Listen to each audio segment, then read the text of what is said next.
announced that the Directors had reluctantly come to the conclusion that they could not conscientiously embark on the dangerous risks of the approaching season, and that it was the intention of the Directors to wind up the club, in default of adequate public interest. When Bursley read this in the Signal, the town was certainly shocked. Was the famous club, then, to disappear for ever, and the football ground to be sold in plots, and the grand stand for firewood? The shock was so severe that the death of Alderman Bloor, none the less a mighty figure in Bursley, had passed as a minor event. Hence the advertisement of the meeting in the Town Hall caused joy and hope, and people said to themselves, "Something's bound to be done. The old club can't go out like that." And everybody grew quite sentimental. And although nothing is supposed to be capable of filling Bursley Town Hall except a political meeting and an old folks' treat, Bursley Town Hall was as near full as made no matter for the football question. Many men had cheerfully sacrificed a game of billiards and a glass of beer in order to attend it. The Mayor in the chair was a mild old gentleman who knew nothing whatever about football and had probably never seen a football match. But it was essential that the meeting should have august patronage, and so the Mayor had been trapped and tamed. On the mere fact that he paid an annual subscription to the Golf Club, certain parties built up the legend that he was a true sportsman with the true interests of sport in his soul. He uttered a few phrases, such as "the manly game," "old associations," "bound up with the history of England," "splendid fellows," "indomitable pluck," "dogged my misfortune." Indeed, he produced quite an impression on the rude and grim audience. And then he called upon Councillor Barlow to make a statement. Councillor Barlow, on the Mayor's right, was a different kind of man from the Mayor. He was 50 and iron grey, with whiskers but no moustache, short, stoutish, raspish. He said nothing about manliness, pluck, history, or auld lang syne. He said that he had given his services as chairman to the football club for 13 years, that he had taken up £2000 worth of shares in the company, and that as at that moment the company's liabilities would exactly absorb its assets, his £2000 was worth exactly nothing. "You may say," he said, "I've lost that £2000 in 13 years.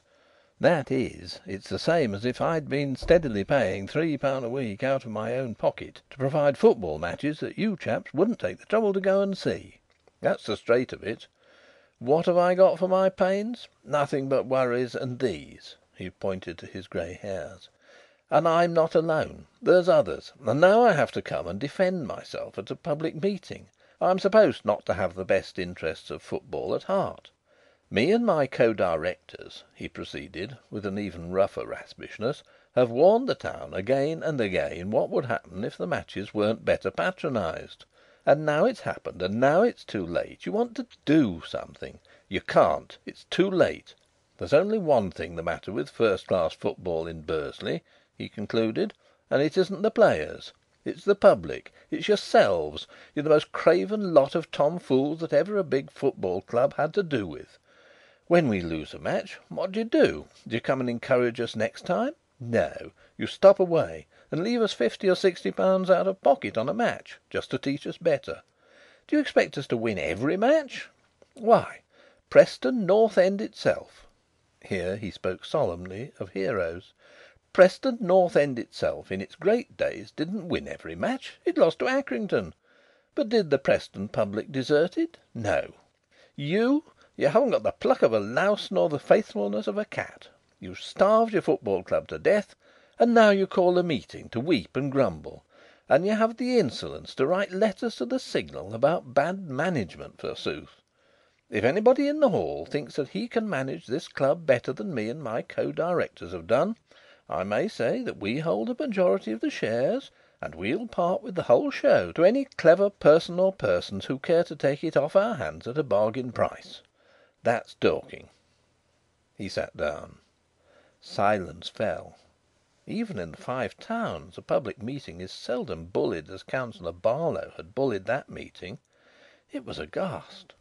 Councillor Barlow had never been popular. He had merely been respected. But thenceforth he became even less popular than before. "I'm sure we shall all find Councillor Barlow's heat quite excusable," the Mayor diplomatically began. "No heat at all," the Councillor interrupted. "Simply cold truth."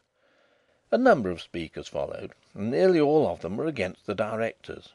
Some, with prodigious memories for every combination of players in every match that had ever been played, sought to prove by detailed instances that Councillor Barlow and his co-directors had persistently and regularly muddled their work during 13 industrious years. And they defended the insulted public by asserting that no public that respected itself would pay sixpence to watch the wretched football provided by Councillor Barlow. They shouted that the team wanted reconstituting, wanted new blood. "Yes," shouted Councillor Barlow in reply, "and how are you going to get new blood, with transfer fees as high as they are now? You can't get even an average good player for less than £200. Where's the money to come from? Anybody want to lend 1,000 or so on second debentures?" He laughed sneeringly.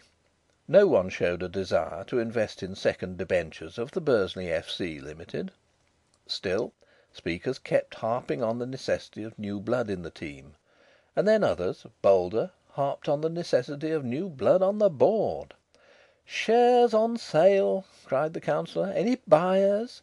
Or," he added, "do you want something for nothing? As usual." At length a gentleman rose at the back of the hall. "I don't pretend to be an expert on football," said he, "though I think it is a great game, but I should like to say a few words as to this question of new blood." The audience craned its neck. "Will Mr. Councillor Machin kindly step up to the platform?" the Mayor suggested. And up Denry stepped. The thought in every mind was, "What's he going to do? What's he got up his sleeve this time?" "Three cheers for Machin!"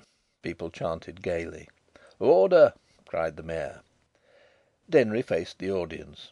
He was now accustomed to audiences. He said: "If I'm not mistaken, one of the greatest modern footballers is a native of this town." And scores of voices yelled: "Ay, Callear! Callear! Greatest centre forward in England!" "Yes," said Denry, "Callear is the man I mean. Callear left the district, unfortunately for the district, at the age of 19 for Liverpool. And it was not until after he left that his astounding abilities were perceived. It isn't too much to say that he made the fortune of Liverpool City, and I believe it's a fact that he scored more goals in 3 seasons than any other player has ever done in the League. Then York County, which was in a tight place last year, bought him from Liverpool for a high price, and as all the world knows, Callear had his leg broken in the first match he played for his new club. That just happened to be the ruin of the York Club, which is now quite suddenly in bankruptcy, which happily we're not, and which is disposing of its players. Gentlemen, I say that Callear ought to come back to his native town.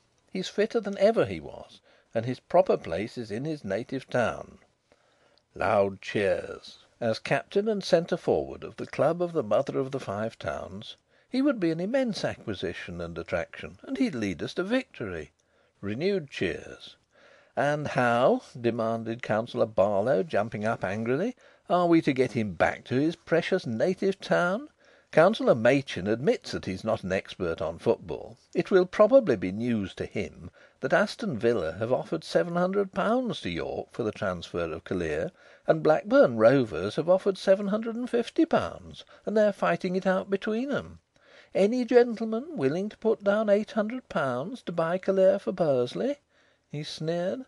"I don't mind telling you that steam engines and the King himself couldn't get Callear into our club." "Quite finished?" Denry inquired, still standing. Laughter, overtopped by Councillor Barlow's snort as he sat down. Denry lifted his voice. "Mr. Callear, will you be good enough to step forward and let us all have a look at you?" The effect of these apparently simple words surpassed any effect previously obtained by the most complex flights of oratory in that hall.